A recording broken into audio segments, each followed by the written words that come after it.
Ang ating pong pag-aaralan sa oras pong ito ay patungkol sa tinatawag na ano nga ba ang tao, no?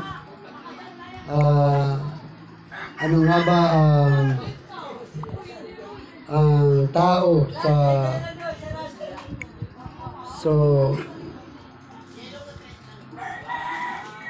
ang ating pong mensahe ay patungkol sa katanungan na ano nga ba ang tao.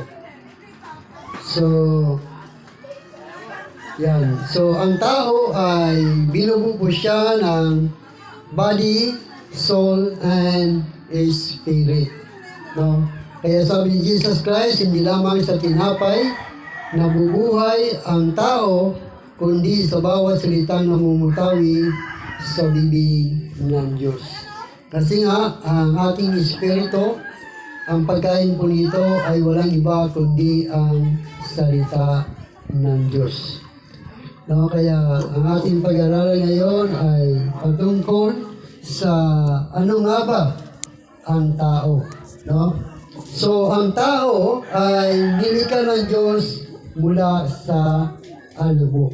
No, ang sabi po ng Genesis chapter 2 verse 7, ang sinasabi po ng Biblia ay ganito, at nilalang ng Panginoong Diyos ang tao sa alabok ng lupa at hiningahan ang kanyang mga butas ng ilong ng hininga ng buhay.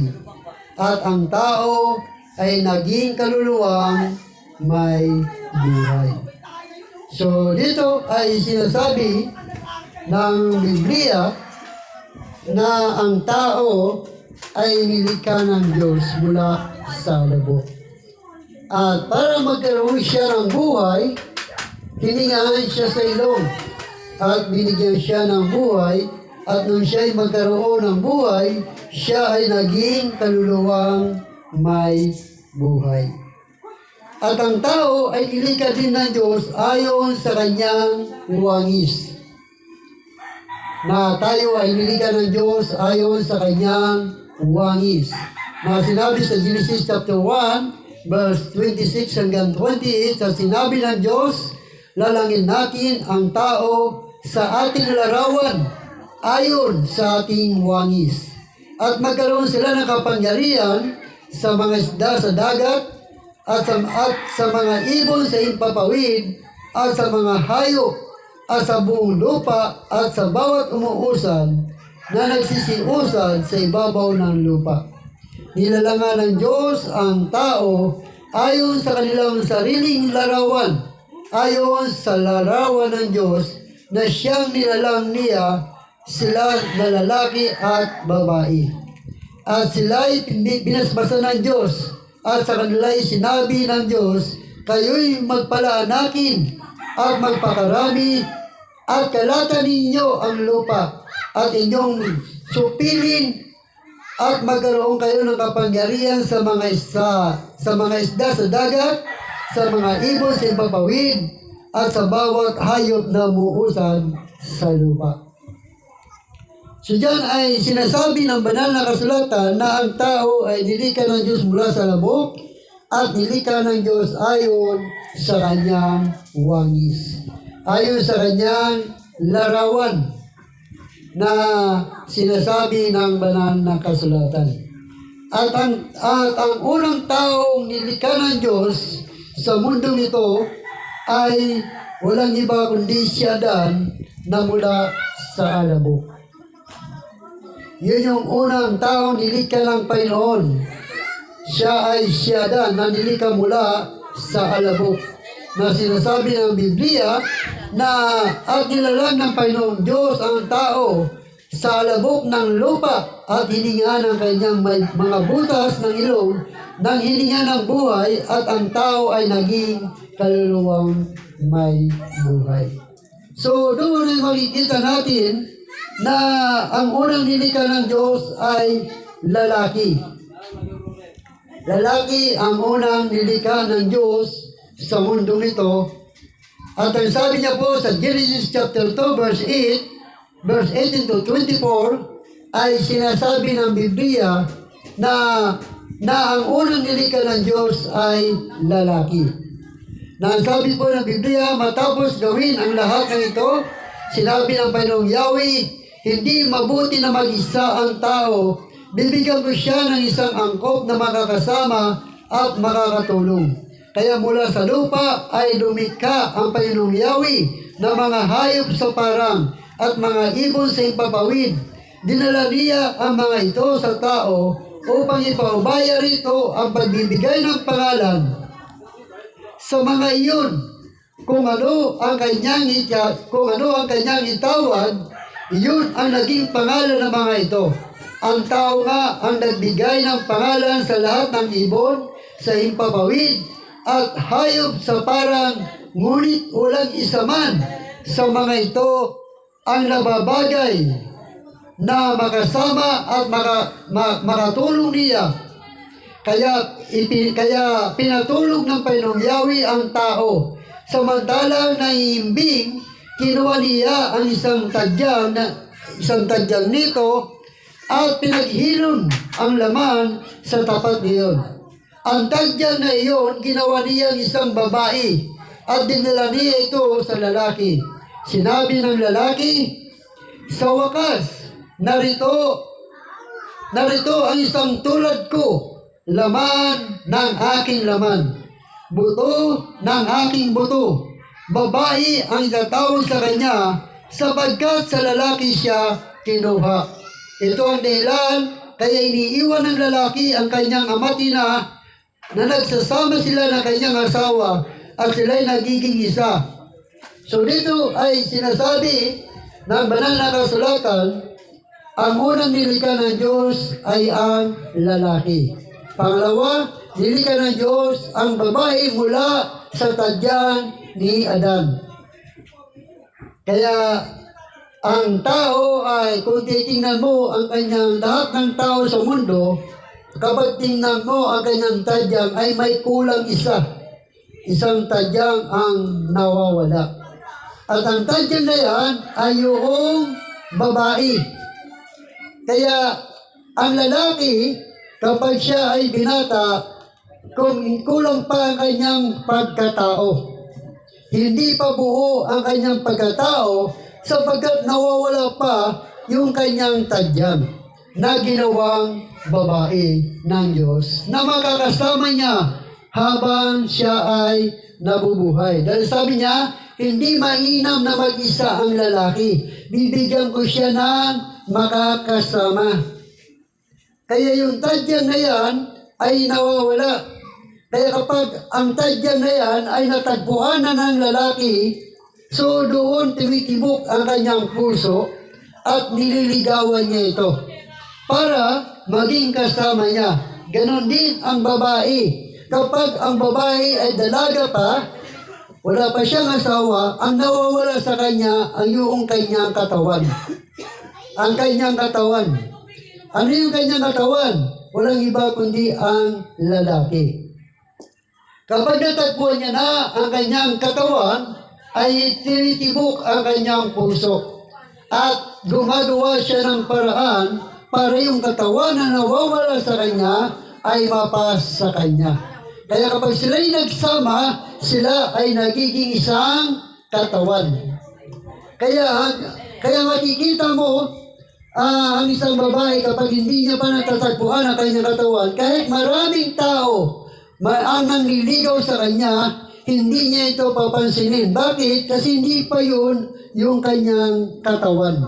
Hinahanap niya ito sa buong sanglibutan.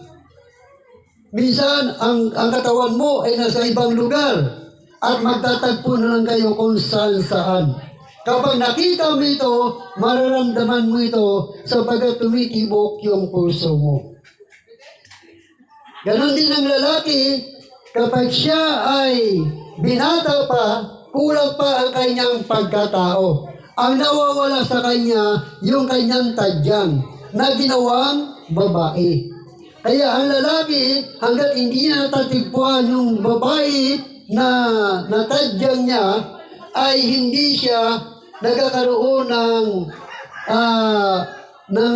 ng asawa, sapagkat isa lamang ang asawa ng lalaki. Dahil isa lamang ang nawawala sa kanyang tadyang. Kaya kapag natagpuan na ng lalaki o babae na tadyang niya, ay tumitibok ang kanyang puso. Na kumbaga sa ay nakikita niya na at gumagawa siya ng paraan para makasama niya ang kanyang katadyang. Kaya ngayon, kapag sila'y nagsama, kumplito na ang kanyang pagkatao. Kaya sila ay nagiging isang katawan. Sila'y magsasama habang sila ay nabubuhay. Dahil sila yung naaangkop. So yun po yung sinasabi ng Biblia, kaya mayroong babae at lalaki na nagsasama habang sila ay nabubuhay sa mundo nito. Dahil hindi mainam na mag-isa ang babae.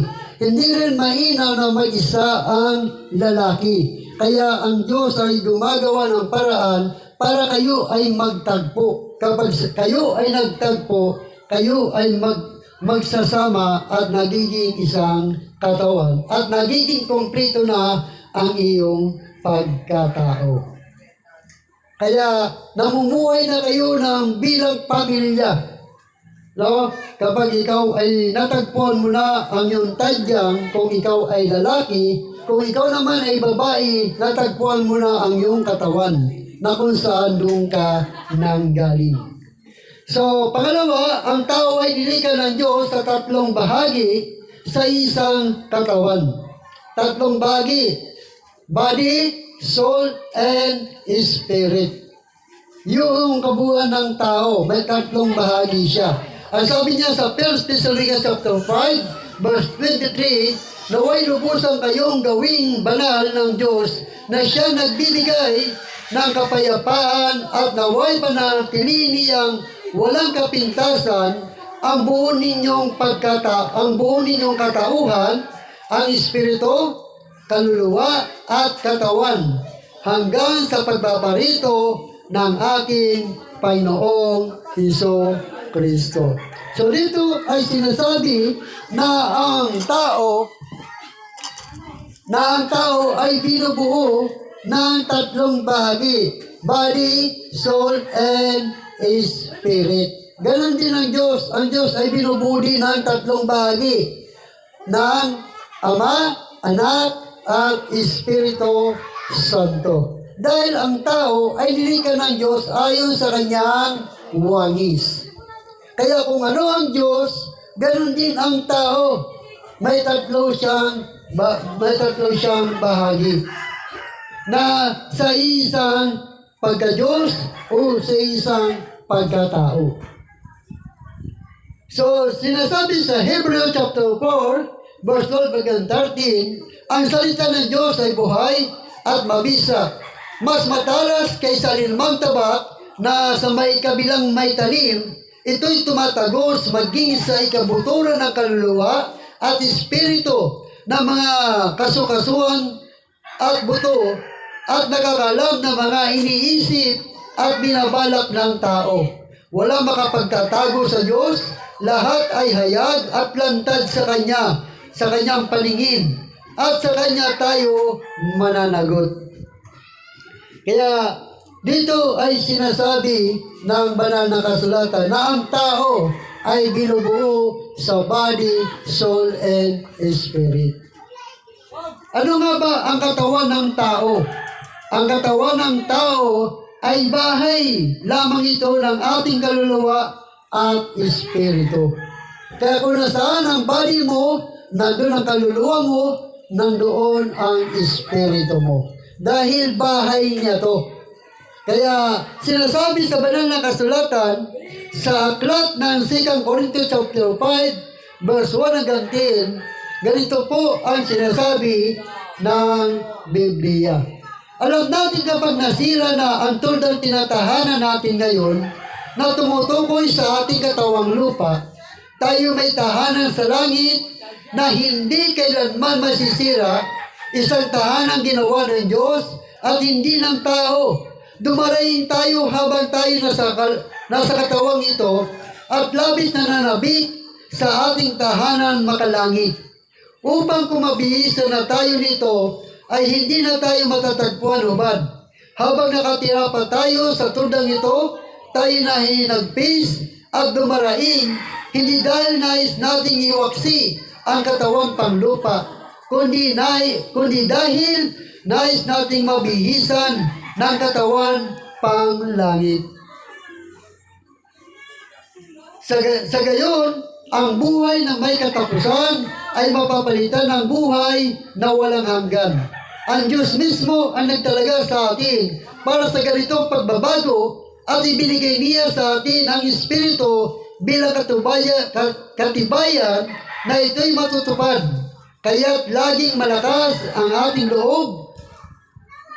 Kahit na alam natin habang tayo narito pa sa katawang lupa, hindi tayo makakapasok sa tahanang inihanda ng Panginoon, sapagkat namumuhay tayo batay sa pananampalataya sa Panginoon at hindi sa mga bagay na nakikita.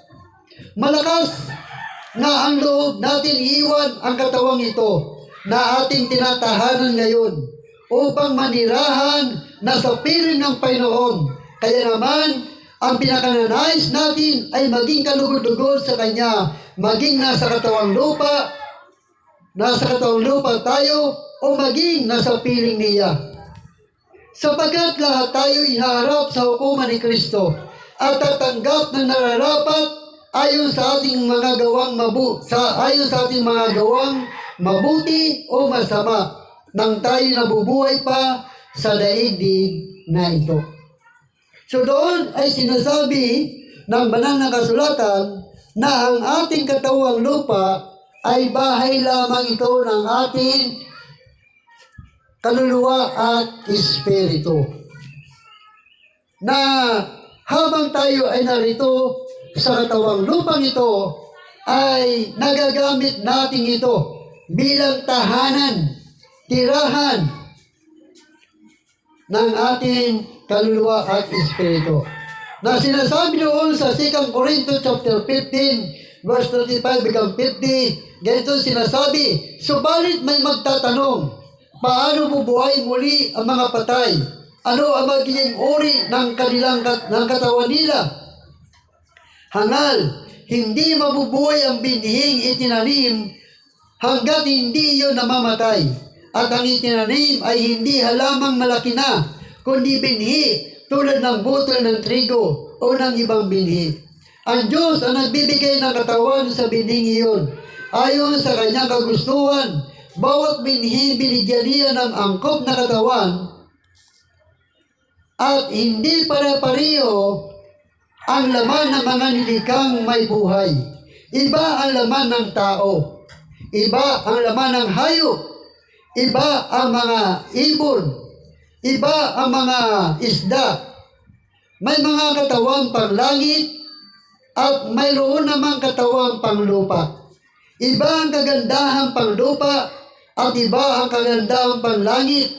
Iba ang liwanag ng araw, iba naman ang liwanag ng buwan. At iba rin ang liwanag ng mga bituin, sapagkat maging mga bituin ay magkakaiba ang liwanag. Ganyan din ang muling pagkabuhay. Ang katawan inilibing ay mabubulok, ngunit di mabubulok kailanman ang katawan muling binuhay. Pangit at mahina ng ilibing, maganda, malakas kapag muling nabuhay.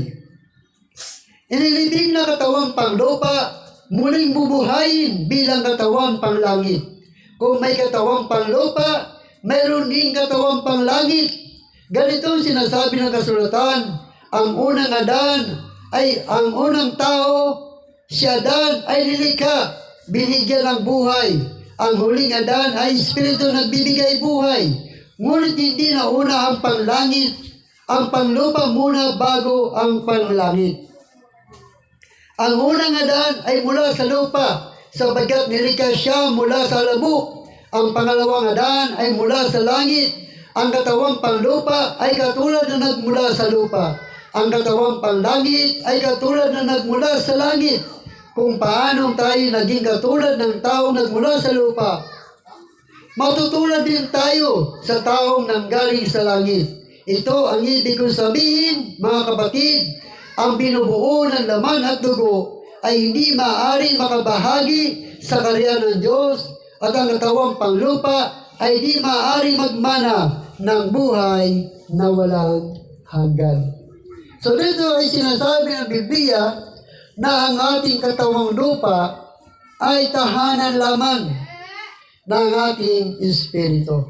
At darating ang araw na kapag tayo ay namatay sa mundong ito, lilipat tayo sa katawang panlangit.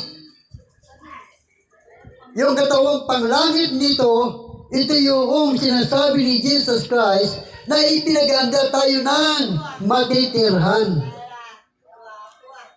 Yung katawang panglangit na wala ng kamatayan, wala ng paghihirap, wala ng pagdurusa. Dahil dito sa katawang lupang ito, tayo ay namimigati, tayo ay nagdurusa, tayo ay nagugutom, tayo ay napabagod, tayo ay nauuhaw dahil sa kasalanan na ginawa ni Adan at ni Eva. Kaya gusto ng Diyos na magkaroon tayo ng magandang buhay. Kaso magandang buhay ito ay wala rito sa mundo. Nasa kabilang buhay. Mangyayari yun kapag tayo po ay pumanaw na sa takdang panahon. Kaya ano naman ang kaluluwa? Ang kaluluwa ang nagpapatakbo sa katawang panglupa. Kung ano ang gusto niyang gawin dito sa mundo dahil dito siya ay nanggaling. So, ang ating kaluluwa, ito yung nagpapatakbo sa ating katawang lupa. Na kung anong gusto ng ating kaluluwa, ang siyang ginagawa ng katawang panglupa. Kung gusto ng kaluluwa pumunta doon sa ibang lugar, so pupunta yon kasama ang kanyang katawan. Dahil hindi pwede maiwan ang katawan, dahil ang katawan ay ito po yung bahay ng ating kaluluwa. Kung baga sa kung anong gustong gawin ng ating kaluluwa, ayun din ang ginagawa ng ating katawan. Sapagat ang ating katawan ay sunod-sunuran lamang kung ano ang gusto ng ating kaluluwa. Parang jeep yan. Ang jeep ay may buhay. At susunod lamang yan sa driver kung saan gusto ng driver. Kung gusto ng driver pumunta ng Cubao, ganun susunod ang jeep sapagkat yun ang gusto ng driver. Ganun din ang ating kaluluwa. Ang ating katawan ay sunod-sunuran lamang ito sa ating kaluluwa. Kung gustong magnakaw ang kaluluwa, so gagawin ng katawan. Kung gusto magsinungaling ang kaluluwa, gagawin din ng katawan. Dahil sunod-sunuran lamang ang ating katawan sa kaluluwa. Kaya sinasabi ng banal na kasulatan sa Genesis chapter 2 verse 7, at nilalang ng Panginoong Diyos ang tao sa labok ng lupa at hiningaan ang kanyang mga may butas ng ilong ng hininga ng buhay at ang tao ay naging kaluluwang may buhay. Kaya ang tao sa pasimula mayroon na siyang kaluluwa kaso wala pa siyang buhay. Kaya kailangan siyang bigyan ng buhay. Kaya nung siya ay mabigyan ng buhay, so ang katawang lupa ay ginagamit niya sa mundong ito para gawin niya ang kanyang gustong gawin. Gusto niyang gawin. Kaya sabi naman sa awit 57 verse 8, gumising ka kaluluwa, gumising ka purisya, gumising ka. Tugtugin mo yung lumang lira, alpa, tumugtog ka at hintayin ang liwayway ng umaga. Kaya kung anong gusto ng kaluluwa ay sunod-sunuran yung body. Pag gustong tumugtog ng kaluluwa, anong gagawin ng body? Magtutugtog yun. Katulad yung ginagawa ko kanina. Anong ginagawa ng body ko? kumakanta, gumigitara. So ginagamit ng aking kaluluwa ang mga bagay dito sa mundo sa pamamagitan ng aking katawan. No, sa pamamagitan ng aking katawan. So pangatlo, yung Espiritu. Ang Espiritu, ito yung nagbibigay buhay sa kaluluwa. Ito yung nagbibigay buhay na sinabi ng Biblia, siya'y hiningaan sa ilong at siya'y naging kaluluwang may buhay.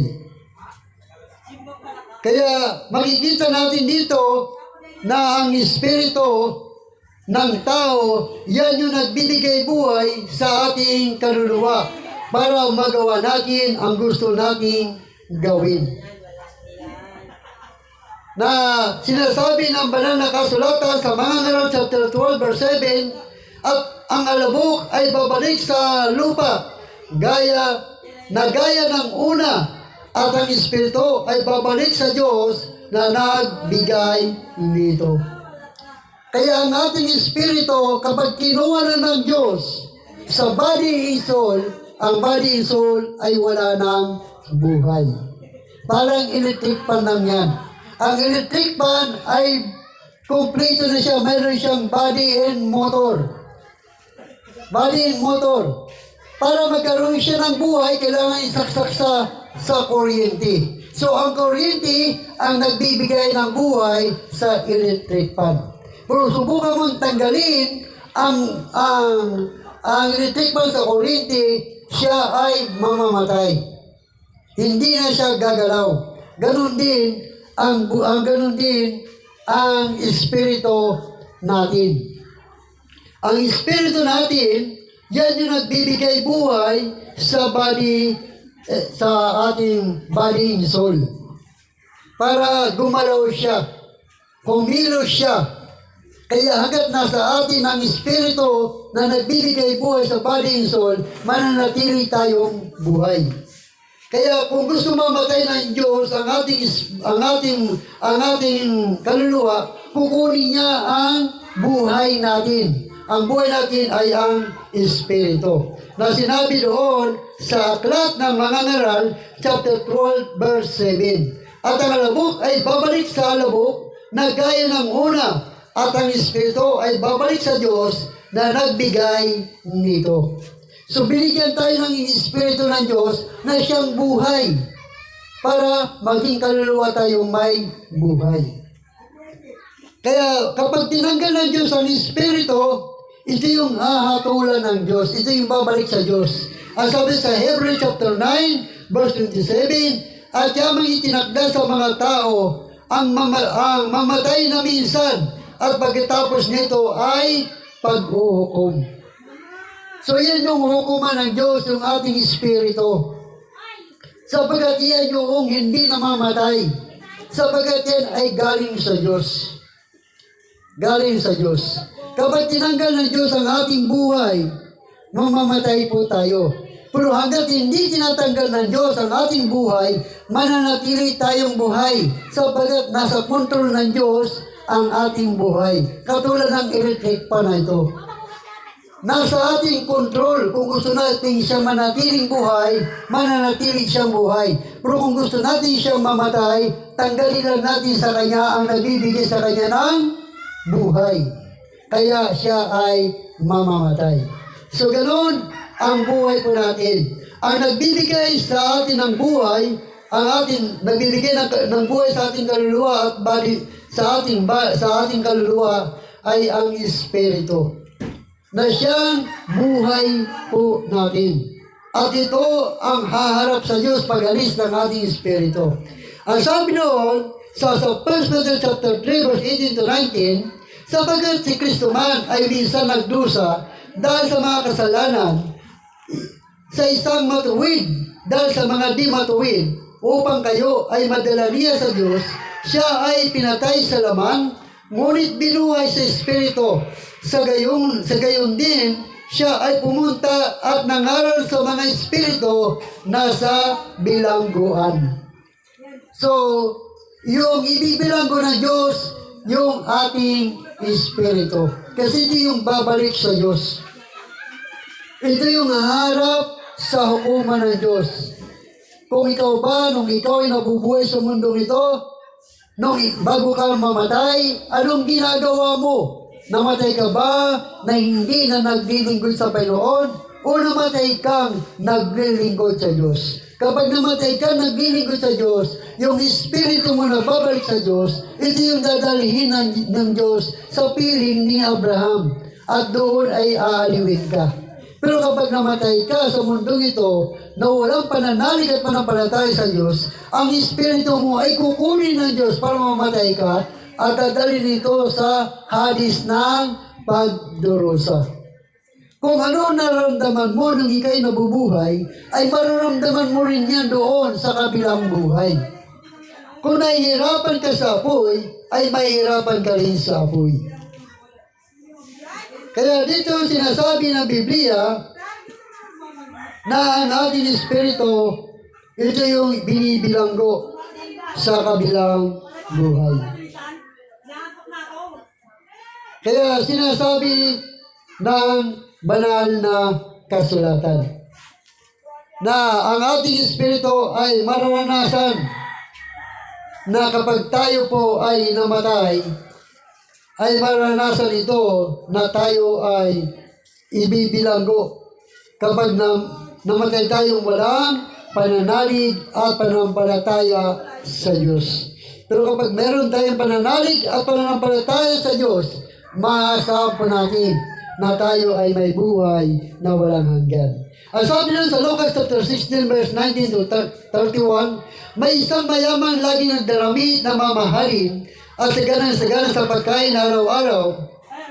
May isa namang pulubing nagngangalan Lazaro, tatad ng sugat sa katawan at nakahiga sa may pintuan ng mayaman, sa hangad ng mapunan man lamang na mga mumong nahuhulog mula sa hapag ng mayaman. At doon nilalapitan siya ng mga aso at dinidilaan ng kanyang mga sugat.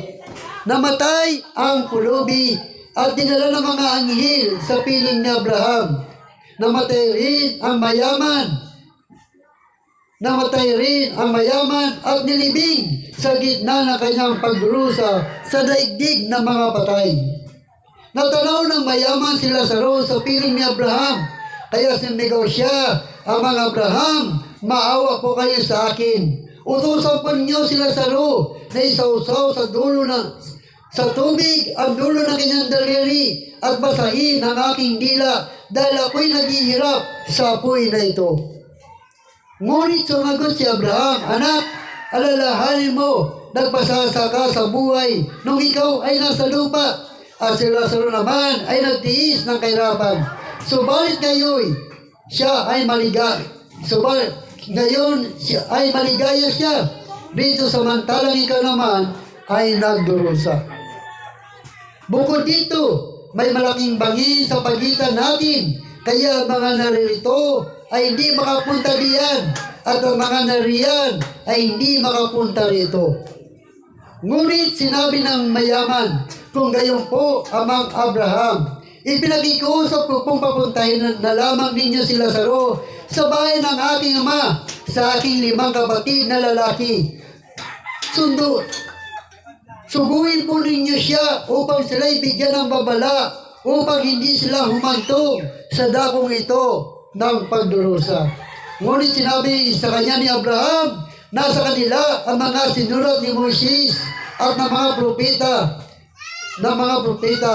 Yun ang kanilang sundin. Sumagot ang mayaman, hindi po sapat ang mga iyon. Ngunit kung may magpakita sa kanila ang isang patay na muling nabuhay, magsisisi sila, tatalikuran ang kanilang mga kasalanan.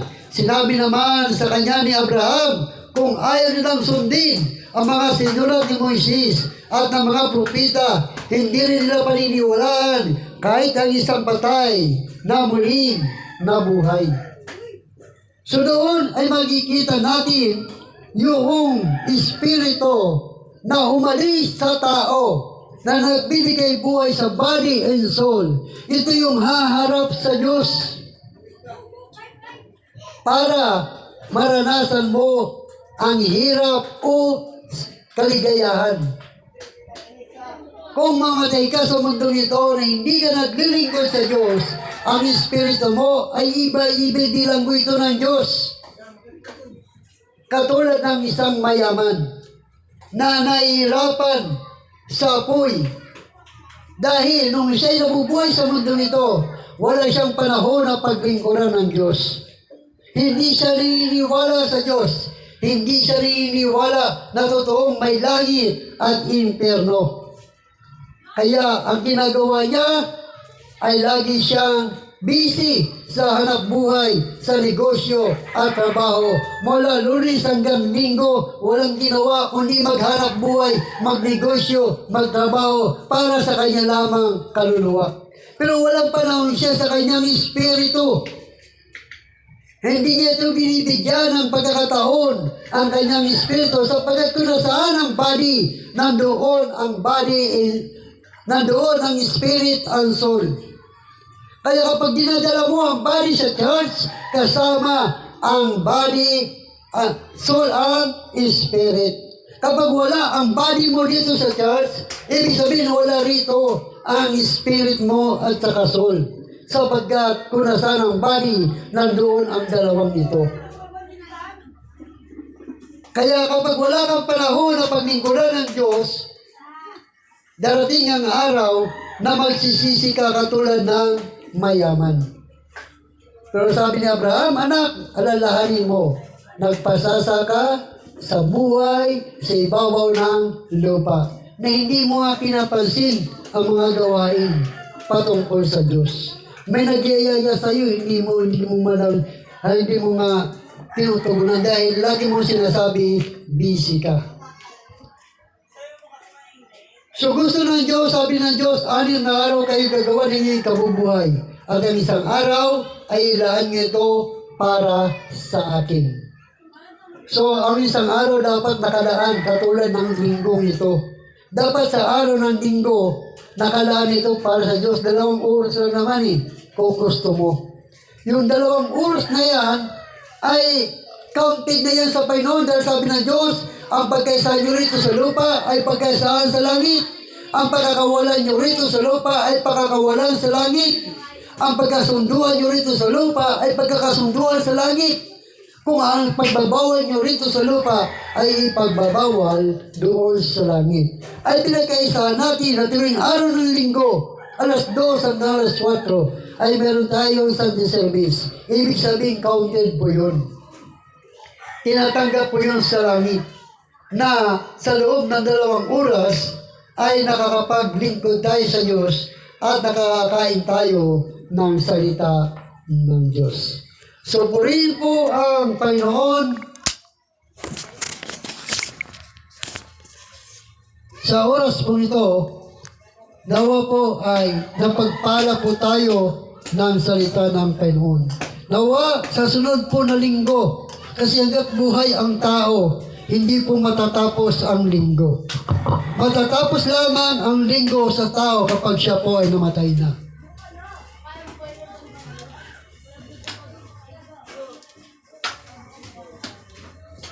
Kaya tuwing linggo po ay meron po tayong panambal sa Panginoon. Sana sa sunod po na linggo ay sama-sama po tayong purihin ng Diyos. Hindi po namin gawain ito po'y gawain ng Diyos. Kumbaga sa individual po tayong magpupuri at magsasamba sa Panginoon. Dahil sabi ng Diyos, hindi mahina na mag-isa ang tao. Bibigyan ko siya ng makakasama. Ibig sabihin, hindi mo kailangan mag-isa. Dahil sabi niya, huwag niyong kaligtaan ang pagdalo sa pagtipon-tipon gaya ng ginagawa ng ilan. Bugos magpalakasan kayo sa isa't isa, sapagkat alam ninyo malapit na ang pagbabalik ng ating Panginoon. Malapit na pong dumating ang ating Panginoon Kristo. Sapat na ang 6 na araw ng ating paghanap buhay at pagdating ng araw ng linggo. Maging busy naman tayo na paglingkuran ng Diyos. Dahil ang pangako sa atin ng Diyos ay buhay na walang hanggan. At ang sabi ni Jesus Christ, huwag kayong mabalisa. Manalig kayo sa Diyos at manalig din kayo sa akin. Sa bahay ng aking Ama ay marami silid, kundi sa gayon ako'y paroroon at ipaghahanda ko kayo ng matitirahan. Kapag ipaghanda ko na kayo ng matitirahan, ako'y babalik at isasama ko kayo sa aking kinaroroonan. Kung saan ako naroon, ay nandoon din kayo. Yan ang pangako sa atin ng Diyos na kailangan po natin maglingkod po sa Kanya. Kaya po lahat, kahit tumayo, salamatan po natin ang Panginoon sa oras po ito.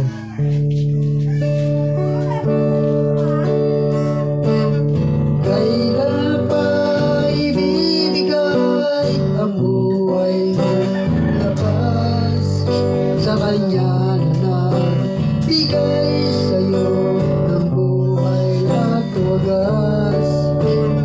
Ang pangalan niyang banal kailan itatanya. Kung wala ng pagkakataon, uli na ang lahat. Kung ang araw mo'y lumipas na, makuha mo pa kaya siya'y paglingkuran. Kailan pa kaya maglilingkod sa Diyos? Kung hindi ngayon, kailan pa? Kung hindi ngayon, kailan pa? Pati napakinggan mo ang tinig ng Diyos. Ang salita ng Diyos walang iba kundi ang Biblia. Ang salita ng Diyos ay buhay at mabisa. Tumutagos ito sa puso at isipan ng tao. At ito ay nagbibigay ng pagbabago sa buhay ng mga taong gusto magbago.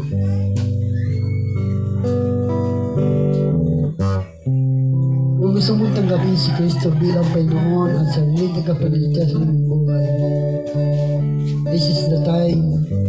Sabi ng Biblia, hingin niyo ang lahat ng bagay sa pamamagitan ng pananalangin na mayroong pananalig at pananampalataya na ang iyong hinihingi ay diringgin ng Diyos at ipagkakaloob ito ng Diyos sa iyo.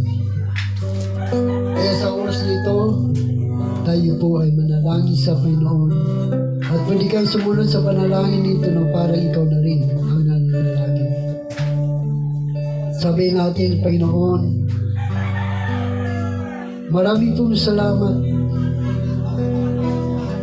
sa inyo pong mga salita na aking pong napakinggan. Hindi po aksidente na ako'y narito at nakarinig ng iyong mga salita na nagmumula sa banal ng kasulatan. Nalaman ko po na ako'y makasalanan. Gusto ko pong humingi ng kapatawaran sa aking mga kasalanan. Kaya ako ngayon ay lumalapit na mayroong pananalig at panampalataya at pagsisisi sa aking mga kasalanan. Panginoong Hesus, mula sa araw na ito, inihiling ko po na patawarin niyo po ako sa aking mga kasalanan. Ito man ay sa isip, sa salita, o sa gawa, o sa mga bagay na aking ginagawa na hindi kalugod-lugod sa iyo. Inihiling ko po sa hapong ito na ako po ay iyong patawarin sa aking mga kasalanan. At naniniwala po ako na ikaw ay nasa aming kalagitnaan. At napapakinggan mo ang aking pagsisisi. Humingi po ako ng kapatawaran ng aking mga kasalanan. Panginoong Hesus, sa oras po ito, ako po'y naniniwala na ako ay pinatawad mo na sa aking mga kasalanan. Kaya kung ngayon ay malinis na sa pamamagitan ng iyong mga salita. Kaya ngayon, ako ay karapat-dapat na pumasok sa iyong kabanal-banalan. Binubuksan ko ngayon ang aking puso. Inanyayahan po kita na maghari ka sa aking buhay. Tinatanggap kita ngayon bilang Panginoon at sariling tagapagligtas ng aking buhay. Tulungan niyo po ako na makasunod sa iyong kalooban sa pamamagitan ng iyong gawain na itinalaga mo sa lugar na ito. Nais ko pong paglingkuran ka habang ako ay nabubuhay. At tinatanggap ko ngayon ang karapatan ng pagiging anak ng Diyos. At dalangin ko po sa hapon ito, isulat niyo rin po ang aking pangalan sa aklat ng buhay. Salamat po sa pangalan ni Jesus. Amen. Ako lang po manalangin. Ama, salamat sa mga taong tumanggap sa iyo bilang Panginoon ang sariling tagapagligtas ng kanilang buhay.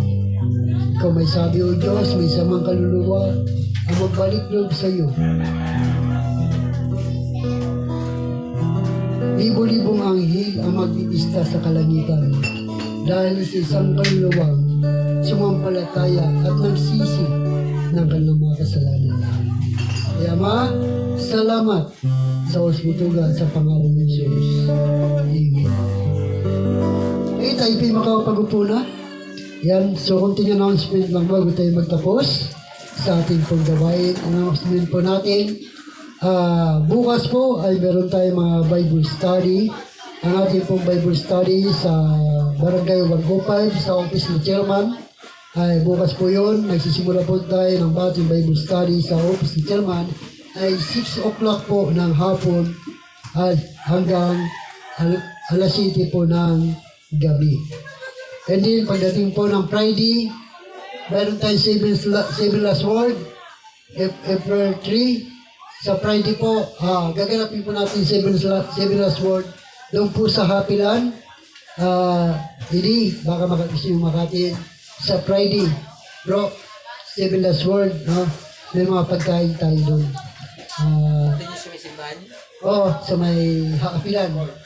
So, sama mo siya, Idi, sama mo sa Friday, 7 last word po natin yun. May 7 mga pastor na magpapaliwanag patungkol sa itong wika bago si Kristo mamatay. No? So, mayroon yung mga pagkain doon na inihanda ko na. So, sama-sama po tayo doon sa Friday, itong April 3 na darating. Yun po, gaganapin natin. 2 o'clock po yan, Brother Eddie. Kaya mga alauna, nandun na kayo. No? Bro, alauna, nandun na kayo. At yun, at meron ulit tayong tinatawag na malapit na po ang ating 4th anniversary na gaganapin po natin sa basketball court sa may Barangay 105. 4th anniversary po yun. Last Saturday ng June, ang ating 4th anniversary ay lagi natin ipagpapray panalangin na sama-sama po tayo doon bilang i-celebrate po natin ang ika-4 na taon ng ating Disciple of Jesus Christ Mission Church. So,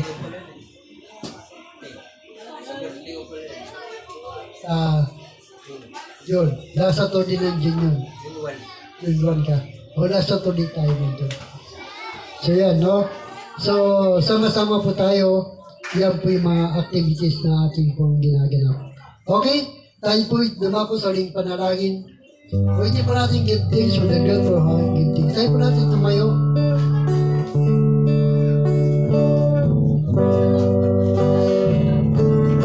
Give thanks with the great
matapos po namin ang dalawang oras.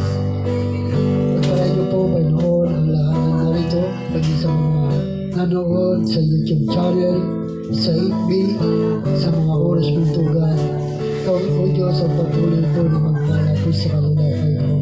Financially, materially, spiritually, at higit sa lahat, yung kanilang katawang pisikal na ginagamit nila habang sila ay nabubuhay sa mundo nito, Diyos.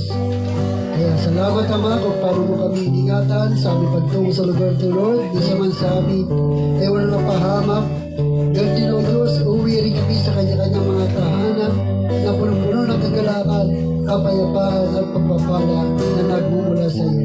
At patuloy na pag-iingat sa aming mga buhay hanggang sa kami ay makarating sa aming pansamantalang tirahan. Kaya po rin kaugat at malayo po ang lugar nito sa pangalan ng Ama, ng Anak at yung Espiritu Santo sa pangalan ng Jesus. Ang lahat ng galit ay magsabi na Amen.